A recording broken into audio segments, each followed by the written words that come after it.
Hi, Assalamualaikum. We are from Group 2. We will present on the topic of ASEAN Regional Forum.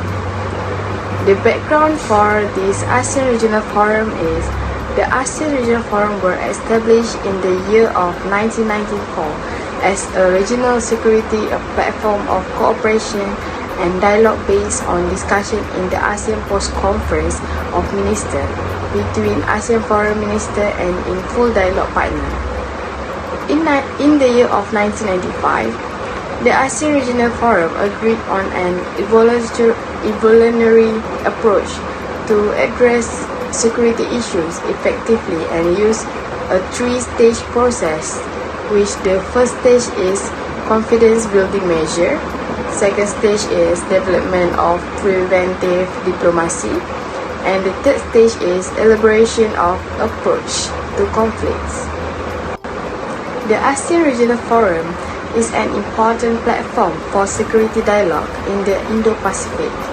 It provides an atmosphere where members can discuss current security issues and develop collaborative measures to improve peace and security in the region.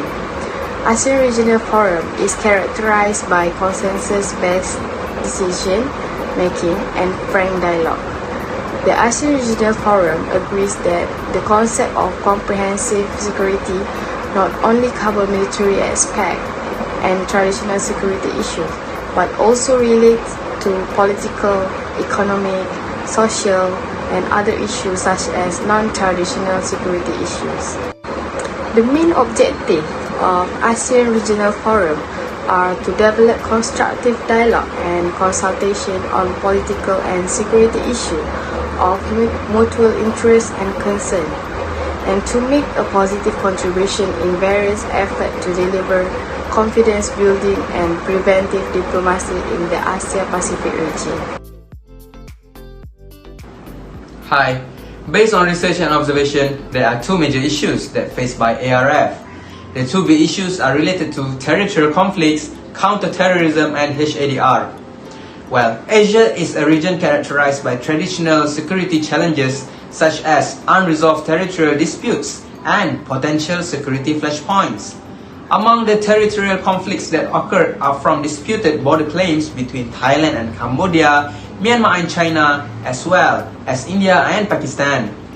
Not just that, the issue of claims for Asian countries over the South China Sea is also still unresolved to this day because they are very careful to avoid war in those waters. This issue is said to be happening due to the lack of preventive diplomacy by ARF.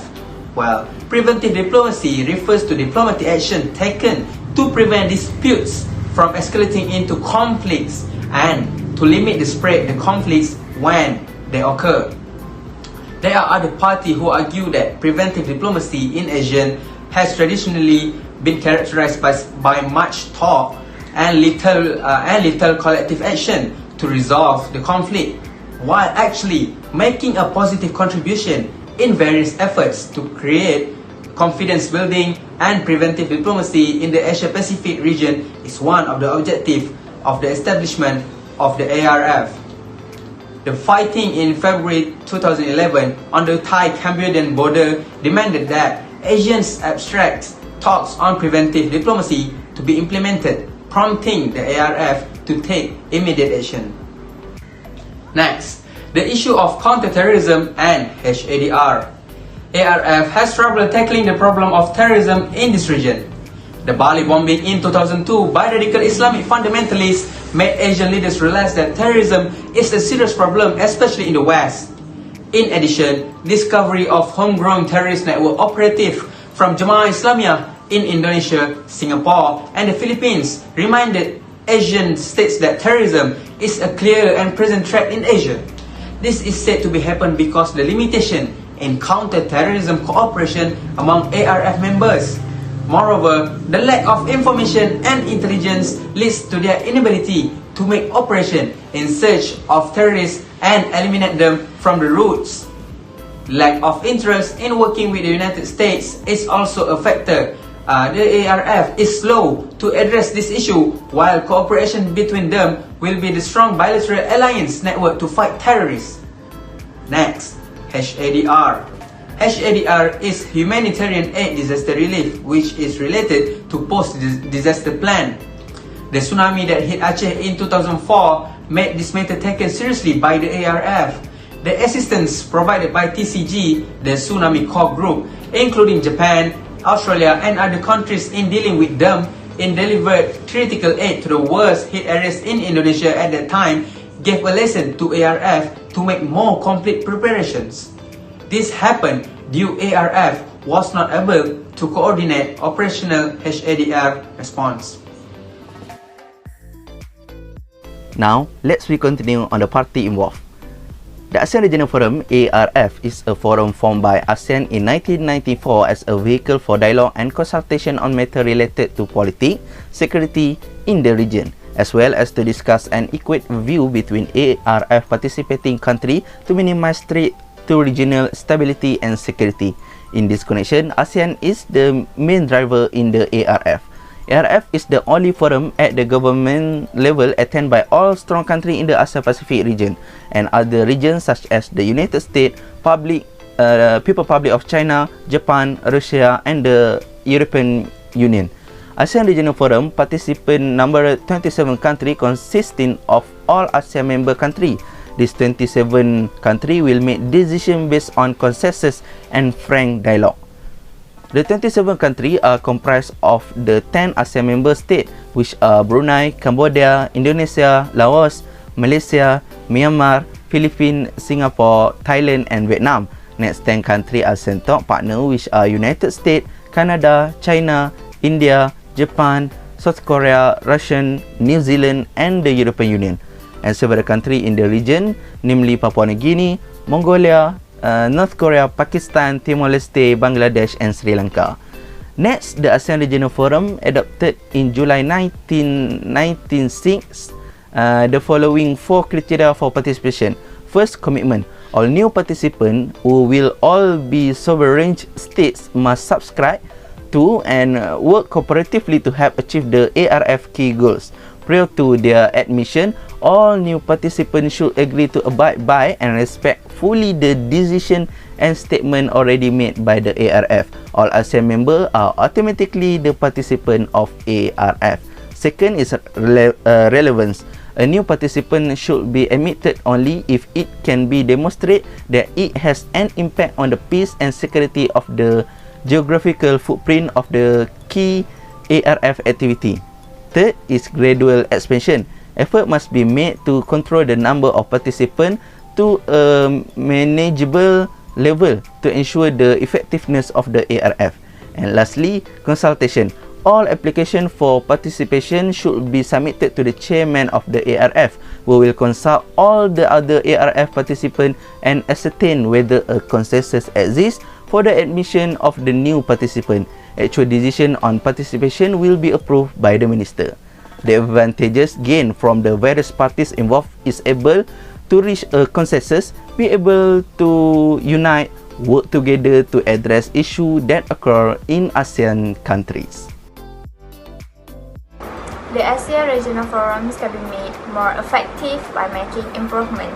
They include widen the ASEAN Forum mandate to involve full security cooperation, start addressing specific tension, disagreement and conflict, and expand connectivity and digital transformation. First of all, widen the ASEAN Regional Forum mandate to involve full security cooperation. If the ASEAN Regional Forum conflict management role is expanded to include collaborations to handle other security risks and issues in the region, it can make a greater contributions to regional peace and security.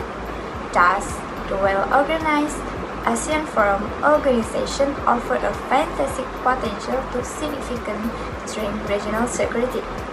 For example, the ASEAN Forum Intersectional Support Meeting has been active in a number of key sectors, including maritime security, counter-terrorism and transnational crimes and disaster relief.